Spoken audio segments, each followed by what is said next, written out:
All right, so just like for-profit businesses, not-for-profit financial statements have footnotes, and as you can see here, the very first footnote kind of explains the relation for our charity here, explains the relationship with UAB, and talks about the differences between unrestricted, temporarily restricted, and permanently restricted net assets, and just kind of gives an overall summary of our accounting policies, how we use estimates, what we do for depreciation, what we do for cash, how we define cash, things like that, cash and cash equivalents.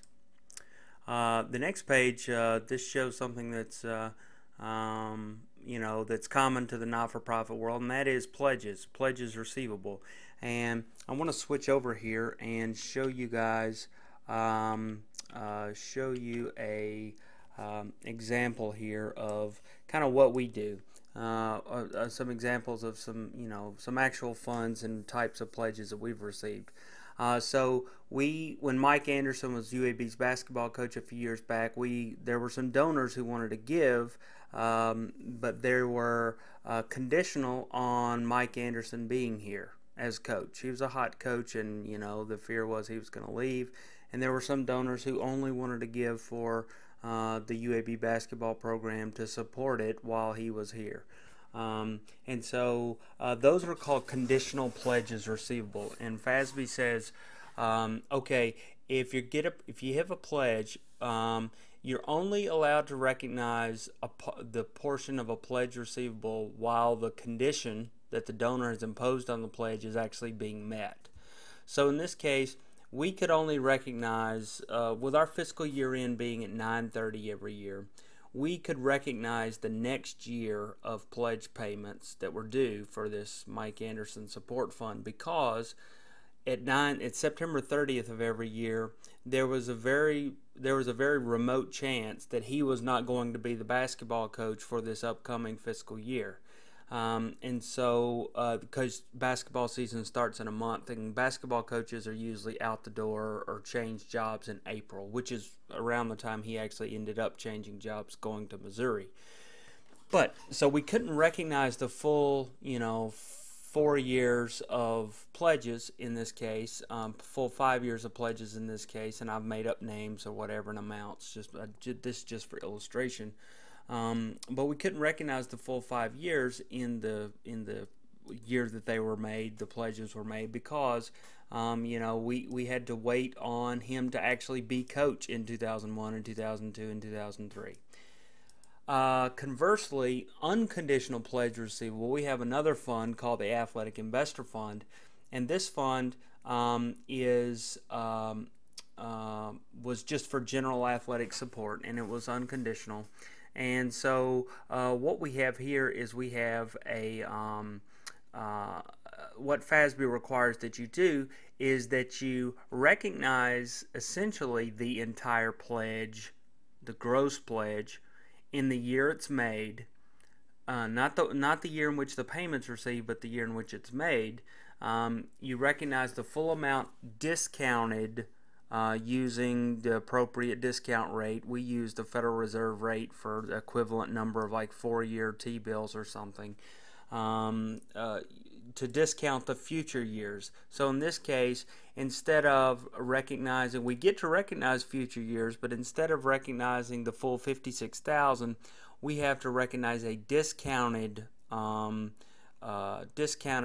in future years of $42,504.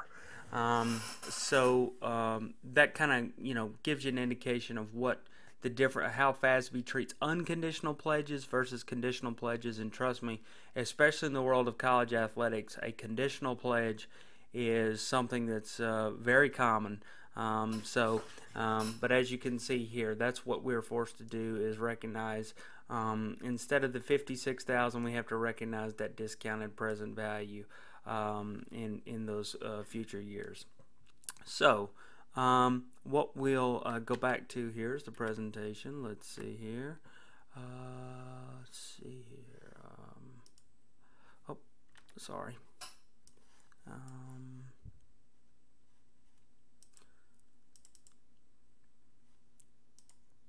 So Let's see. So anyway, what we have here is kind of a table that describes our pledges, things like that. And here's our investments table. As you can see, we have several investments, one of which, I don't know if any of you are part of it, the School of Business Green and Gold Fund, the student managed portfolio that you guys in the School of Business, or at least the MBA program, some of you may be participating, invest $500,000. Now it's up to like $550,000. That the proceeds, distributions from realized gains, are used for student scholarships. So that's one of our interesting assets that we have here at the foundation.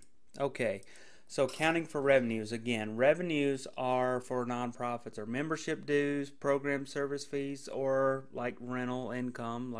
That's one of the program services the foundation does, is we buy property for UAB because we're flexible. We can close a deal in a couple of weeks instead of a couple of months, things like that. So that's considered a program service revenue for us. Sales of supplies and services, and investment income. Gains goes without saying. These are realized gains on investment, unrealized gains on investments, gains on the sale of equipment. If you noticed back on our statement of activities, we had a rather large gain in the year 2012. That was related to us owning the land that's under the new Regions ballpark field. So as part of that transaction with UAB, we were able to recognize quite a large gain on the sale of that property to the city for building the stadium. All right, as I mentioned earlier, there's two different kinds of contributions. There's restricted support and unrestricted support. Basically, restricted support is those items that are the donor restricts, and for certain purposes, certain time periods, things like that. Restricted support goes to increase temporarily and permanently restricted net assets, as I explained earlier, and unrestricted does the opposite. Increases unrestricted net assets. All right, there's another kind of gift, another kind of contribution called gifts in kind. These create or enhance non-financial assets, and they require specialized skills, and they're provided by people that possess these skills. So if an appraiser wanted to kind of donate his time in assessing real property for us, that would be a gift in kind. In valuing real property for us when we're considering buying, that would be a gift in kind, because those are specialized skills, and they would have to be purchased if they weren't provided by that individual. One last thing to talk about here, and I mentioned it earlier, the whole program expense over total expense ratio.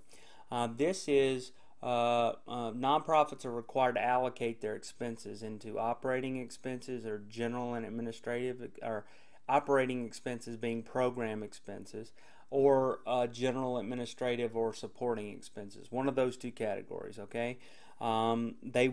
Nonprofits can, a lot of these expenses are allocated, meaning there's management discretion in how they are allocated, and so you have to take some of these numbers with a grain of salt, because nonprofits, because of these watchdog agencies out there, have an incentive to inflate the allocations that go to program service expenses to try to get that ratio up. You'll hear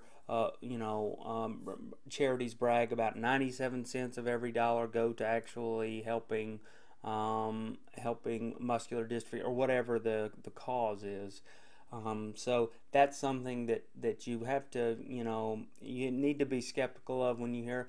And really, there's an argument out there that nonprofits maybe are not investing enough in themselves because they're worried about this ratio, that they're not hiring the best people, the smartest people. They're not making use of the best technology that might allow them to actually serve their purpose better, but they're afraid to, because they're worried about this all-important program expense ratio. So I hope this was helpful in covering nonprofits, and that's it for this module's mini lecture.